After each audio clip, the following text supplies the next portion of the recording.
आप smart study करो, physics में बढ़िया मार्क्स आने से कोई नहीं रोक पाएगा। अब ये स्मार्ट स्टडी कैसे किया जाएगा, पहले तो क्वेश्चन पैटर्न समझ लो। अब ये क्वेश्चन पैटर्न कहां से मिलेगा, सैंपल पेपर सॉल्व करो। तो हम लोग सैंपल पेपर सॉल्व करके क्वेश्चन पैटर्न को समझने का कोशिश करते हैं। Let's get started.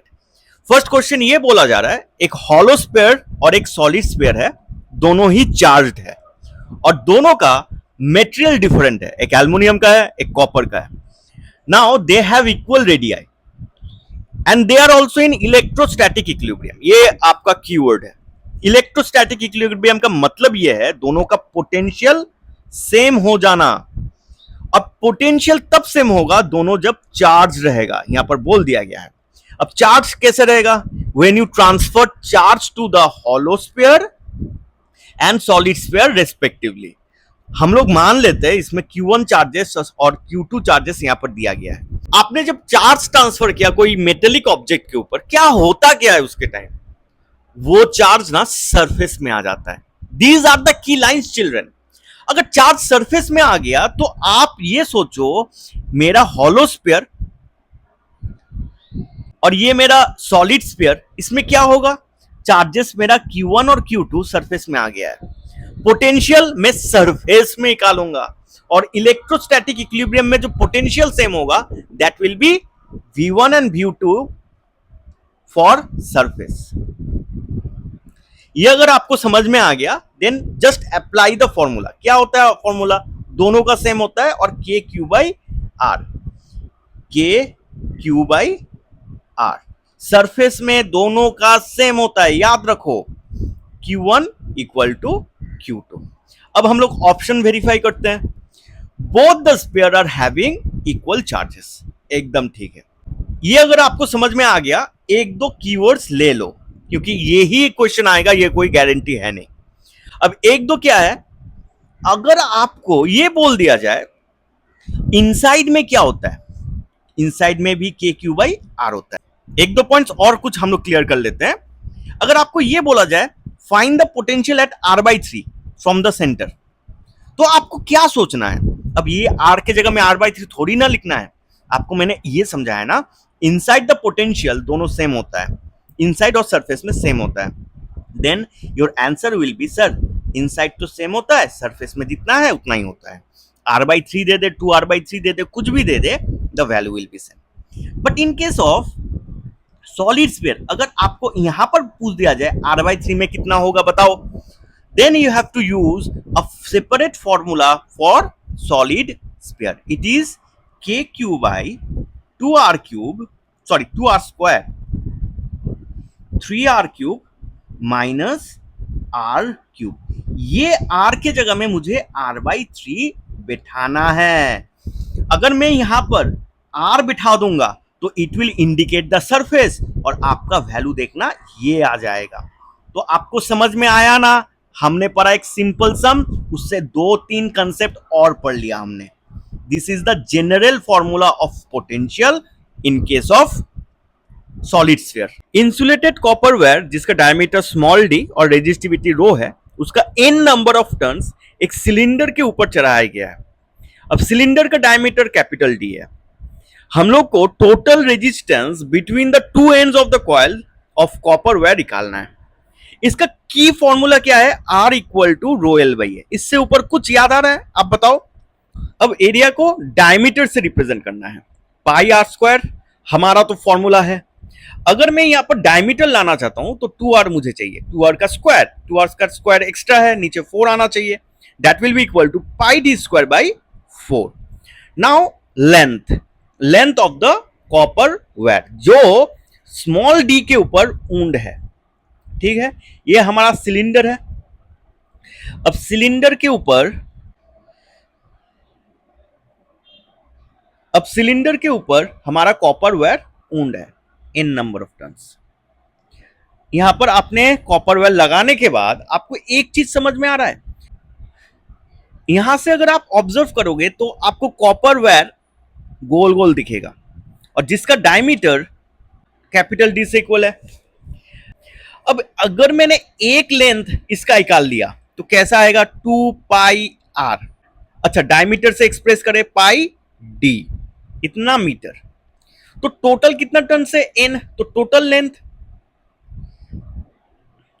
Equal to n pi d। अब इसको वैल्यू बिठा देते हैं, r equal to rho L by वे में rho length is n pi d pi small d square by 4। ये 4 ऊपर जाएगा, पाई पाई कट जाएगा, the answer will be 4 rho N D by D square. Option is 1। Done. Question number 3 में एक device के बारे में बात किया जा रहा है जो एसी सोर्स से कनेक्टेड है। इसका फेजर डायग्राम गिवन है और हमको जज करना है कौन स्टेटमेंट करेक्ट है। अच्छा, एक क्वेश्चन नहीं आ रहा है दिमाग में, अरे सर डिवाइस क्यों बोला? तो एसी सर्किट में कितना डिवाइस को पढ़ाया जाता है सर? एक number resistance, second inductor, third capacitor. अब ये तीनों डिवाइस में से कोई एक डिवाइस का फेजर डायग्राम है।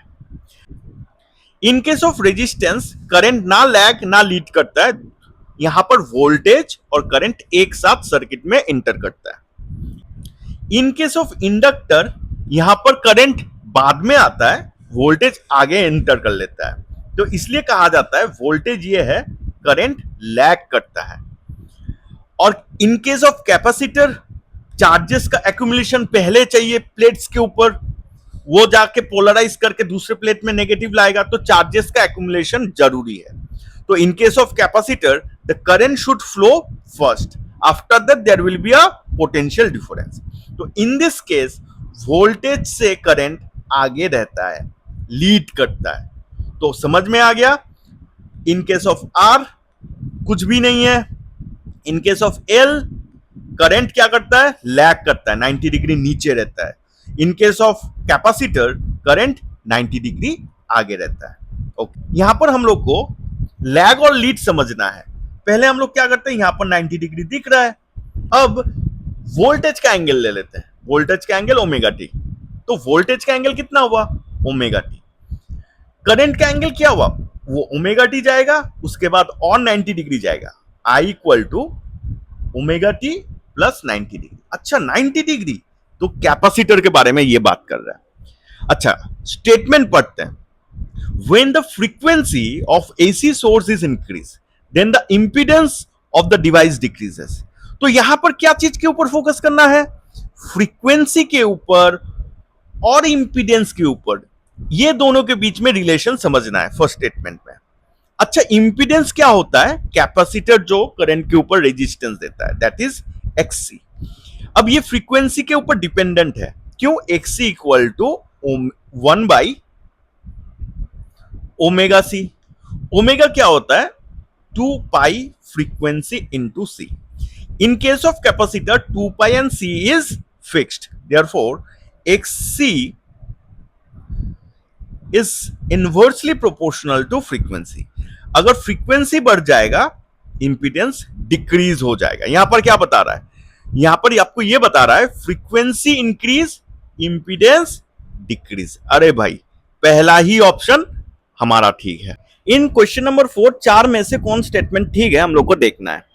पहला स्टेटमेंट पढ़ते हैं, the energy of gamma ray is lesser than the radio wave. अच्छा, ये किस चीज के बारे में बात कर रहा है? The arrangement of the different type of electromagnetic waves. अब देखो, मैंने यहां पर इलेक्ट्रोमैग्नेटिक वेव्स को क्रोनोलॉजिकल ऑर्डर में लिख दिया है। इसको याद करने का एक ऑसम ट्रिक है चिल्ड्रन।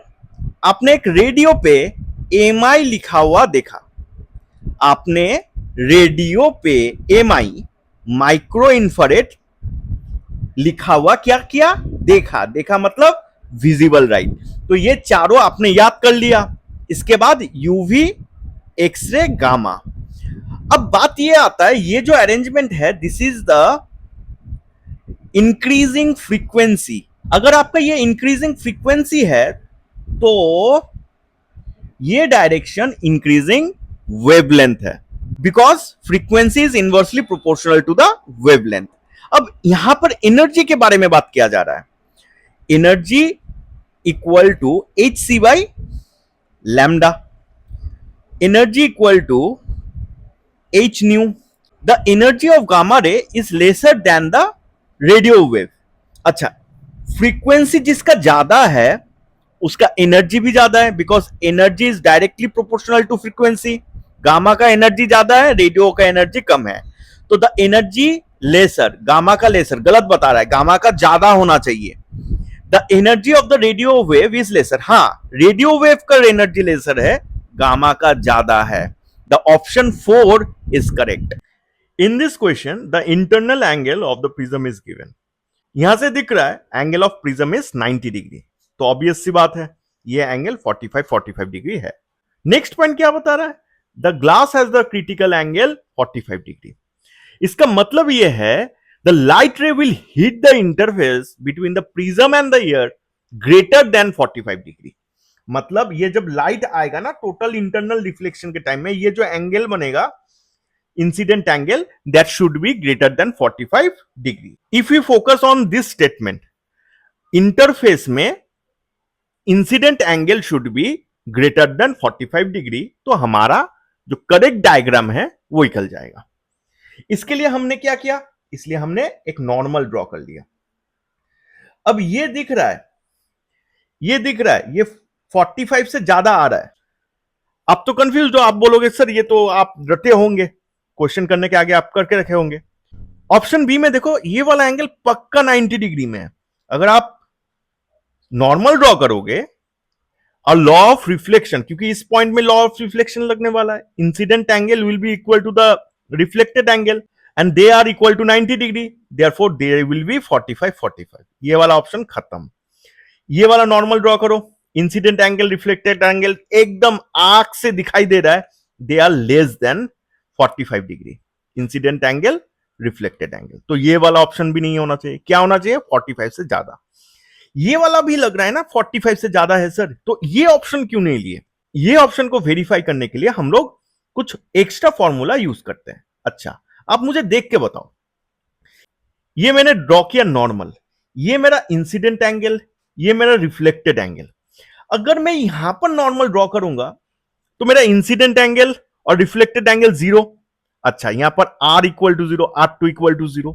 आपको पता है ये वाला formula a equal to r1 plus r2, ये तो 0 हो चुका है, तो the value of r2 will be such that it should be equal to 90 degree, क्योंकि यहां पर 90 डिग्री गिवन है। आपको लग रहा है कि ये r1 का वैल्यू 90 डिग्री है, तो हमारा ऑप्शन कौन है, ये वाला करेक्ट।